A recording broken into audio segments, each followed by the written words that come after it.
Pocky D here, right after leaving at Bed Bath & Beyond. No, I'm kidding. I'm still here at Outer Worlds Austin. Why? Because there are films to be watched, like The Curtain, which has nothing to do with Russia at all. That's Iron Curtain. So, I have... I'm Jaron Henrie-McCrea, the director and co-writer. And I'm Karis Edwards, the co-writer, producer. Awesome. So, I watched the movie, and it gave me a very Lovecraftian feel. Like, it was more like, how do I put it? The apartment itself was such a character in the movie, I felt that it should have had its own credit. Like, it was so... The apartment had a feel to it, and everything about the room and the appearance just led to me be really depressed. You made me depressed with the movie itself, but I mean, like, the atmosphere was so dark and drenched. It was great. I liked it because of that. You had this... There was no gore. There was nothing bloody or violent about it, except for, like, when a couple characters show up. Mm-hmm. And the beginning of the movie, sort of, it's implied, and then toward the end. But, like, everything else about the movie is just atmosphere. Was that hard to do? Because atmosphere people don't seem to understand the importance of that. I don't know. I mean, we just made the movie that we wrote, and I mean, we really wanted to make a sort of Twilight Zone-esque kind of story. And most of the time, Twilight Zone isn't like a really gore fest kind of thing, and we're not really gore fest people. We really just like to create a kind of weird world, but one that everybody can relate to in a way. Yeah, no, understandable. I don't know.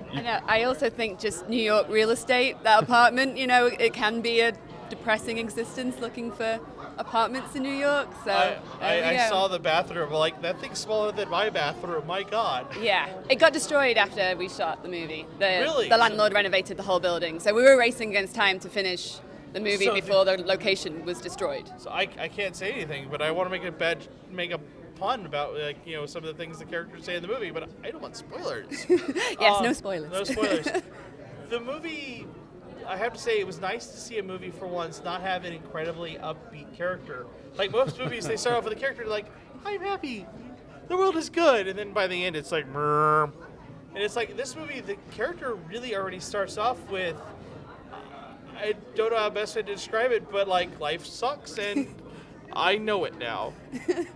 Why does it suck? And it was nice to see that in a change versus a happy character. Were you guys conflicted of starting with a character like in most movies where the character's upbeat and because the series of events leads them down darker, where she's already dark and it kind of gets even weirder for her? Yeah, I think we tried to create a character who's probably least equipped and also kind of weirdly best equipped to deal with this problem, and mentally she's not very equipped to deal with the problem because she's already in a bad place. So I guess that's where we were coming from, making her already kind of, you know, not well, you know, not in the happiest place. So yeah, I think starting off dark and then getting even darker was something that was kind of interesting to us. So. Yeah, I mean, in a way, she's kind of already damaged goods, and I think it's that kind of person that would then decide to pursue where the shower curtains are going, versus probably a sane person who would be freaked out and say, I'm going to move out and go into a new place to live. Protecting the one little thing she has, which is this apartment. It's the one positive thing she has going for her, and so she's protecting at all costs, really. I like Tim. Tim was also damaged, but I like how he was damaged in his own special way, that he wanted that ideal world to live in, that he had made up this beautiful fantasy world, but then at the same time it's like, yeah, you're both damaged. You really have issues. And they made a good couple for that. She was the constant, like, I don't care. No, I don't want to put my phone number on this stuff. What are you talking about? No, I don't care. Stop talking to me. And he was like, no, talk to me. I want to be constantly peppy. And it's like, particularly when you get to his area of his life, and it's like, you're happy for reasons. Yeah. And that was also really nice of you guys to draw kind of a counter to her. Mm-hmm. Try to say the word counter, and I couldn't.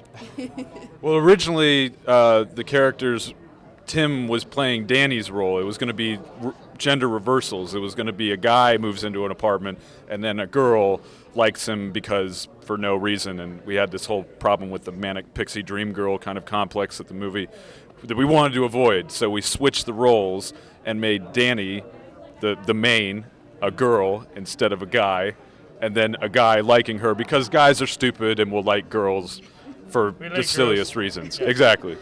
And I like how also the movie had a lot of the characters had nothing they really wanted to prove to each other.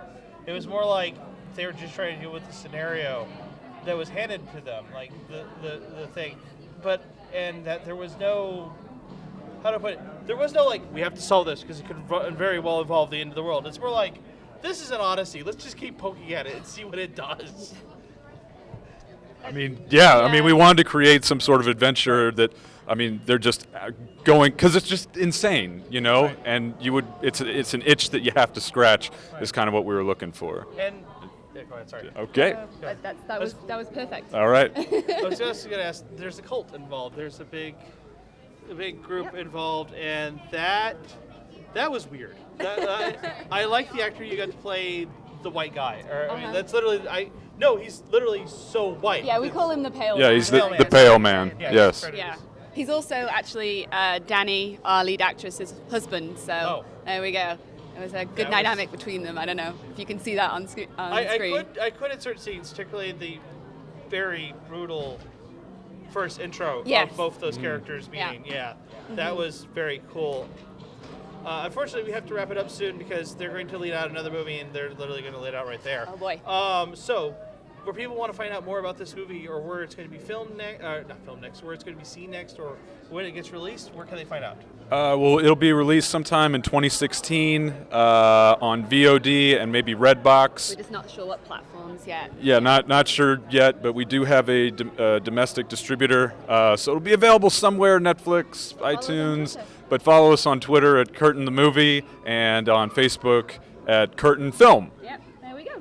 Check us out. If anything, we got to leave because I think Creed is going to beat us up. Oh boy.